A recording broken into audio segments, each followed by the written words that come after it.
In our last two tutorial videos, we will be discussing how to include video and audio files in your Nearpod presentation.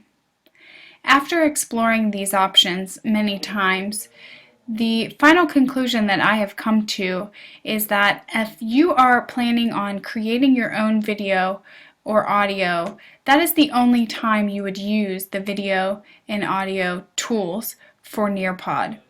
Any other video or audio clip that you plan to use would likely be straight from the internet or from a website of some sort that in that case you would just want to click on web page and import the URL through here.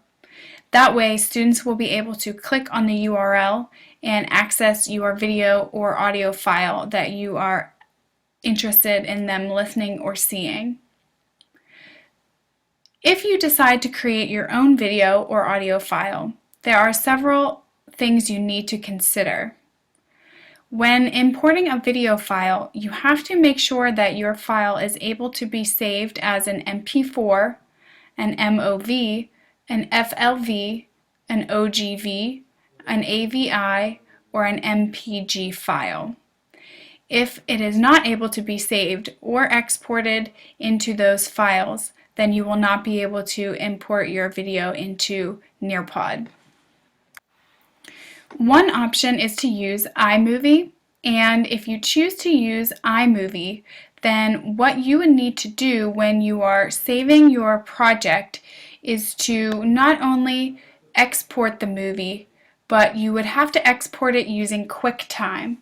Otherwise, it saves it as a different type of file that we are not able to import.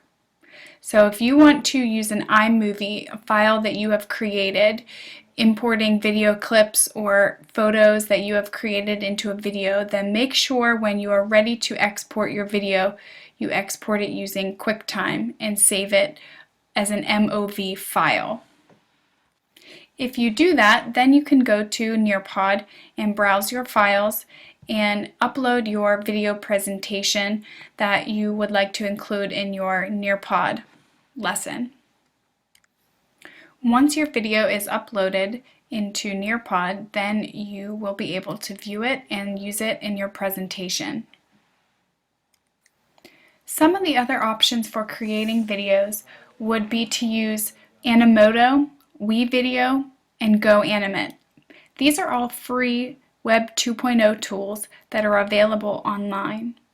However, upon further investigation into some of those tools that I mentioned, I did find out that you are unable to actually download your videos that you've created without upgrading into a business subscriber or a different type of user rather than the free users that I have logged in as. So in this case, if you were to use GoAnimate or Animoto or WeVideo or any of those other free Web 2.0 tools, you might have to double check, and then in this case what I would simply do would be to just share my link through the web page tool, which would give the students the same access as it would if I were uploading a video with the video tool. Another option for video is to use the Screencast-O-Matic tool. This is a free tool that I have been using to create all of these tutorial videos. So it allows me to capture what I'm doing on my screen while recording my voice. So this would be a good option for students at home doing their homework, if they're absent, if you want to record something that you need them to know and need them to be able to find maybe through a website, then you can record yourself getting to that website or doing whatever it is you need them to do, and you can save your video and send it to them through your Nearpod lesson as well. So the one important thing to remember if you do use the Screencast-O-Matic is that you must save your file as an MP4 if you would like for it to import properly into the Nearpod application. By clicking the Add Content and Video tool, then you can simply browse your files. You can find the files that you are looking to import and make sure that they're in the right form by looking at the extension of the file name. And in this case, you can see all of these videos I've made are .mp4s, so any of those would work to import into Nearpod.